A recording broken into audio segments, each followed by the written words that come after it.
अस्सलाम वालेकुम दोस्तों, कैसे हैं आप सब। उम्मीद करता हूँ ठीक ठाक होंगे। आज हम जिस टॉपिक पे बात करने जा रहे हैं वो टॉपिक है पीर निजामुद्दीन जामी। जी हाँ दोस्तों, शादियों में शिफा अल्लाह से गानों पे खुसरे नचवाने वालों को क्या पता कि सर्दियों की रातों में खत्म नबूवत पर पहरा देना किसको कहते हैं।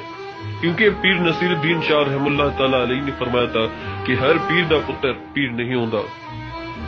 जामी साहब ने एक नई बात छोड़ी कि एक आदमी शख्स को क्या आके वो अकीदे खत्म नबूवत का ठेकेदार बने।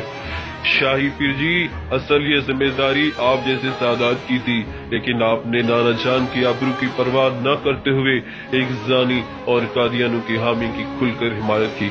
आपने आसिया मलौना की रिहाई के खिलाफ कितने मुजाहरे किए। आपने जब नून लीग ने खत्म नबूवत में तरमीम की कोशिश की, आपने कितने मुजाहरे किए, आपने कितना आवाज उठाया।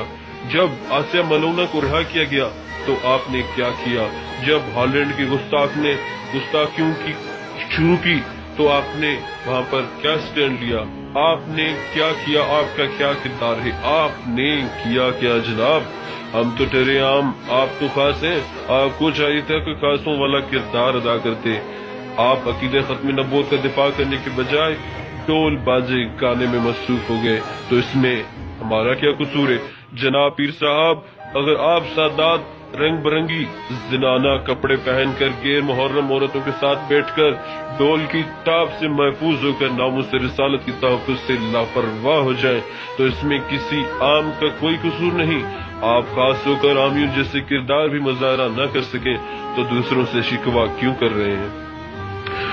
आपको अगर आमियों से इतनी तकलीफ है तो हम आपको दावत देते हैं कि आप अकीदे खत्म नबूवत और नामुस रिसालत की तहफ़्फ़ुज़ के लिए आगे बढ़े। हम आपके हाथ की बैत करने को तैयार हैं। आप आसिया मलौना के मामले पे स्टैंड लें, हम आपका हर तरह से साथ देंगे। आप हुकूमत वक्त के गैर शरई कामों की मुखालफत करें, हम आपका साथ हैं। पीर जामी जी, आप कदम बढ़ाएं, हम आपके साथ हैं। अगर कदम बढ़ाना आपके नसीब में नहीं है और अल्लाह ने ये शरफ किसी और माजूर को अता कर दिया है, तो आपको सोचना चाहिए कि अल्लाह ने एक और माजूर को इतनी इज्जत और शरफ दे दिया। आखिर मुझसे कहां पर कौन सी गलती हो गई जिसकी वजह से मेरे नाना का दिफा एक माजूर को सौंप दिया गया।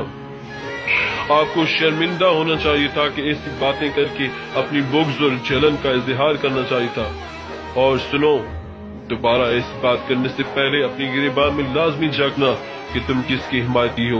एक जानी के, एक शराबी के, एक यहूदियों के एजेंट के, आसिया मलौना के बरी करने वाले के, एक इस्लाम के दुश्मन से।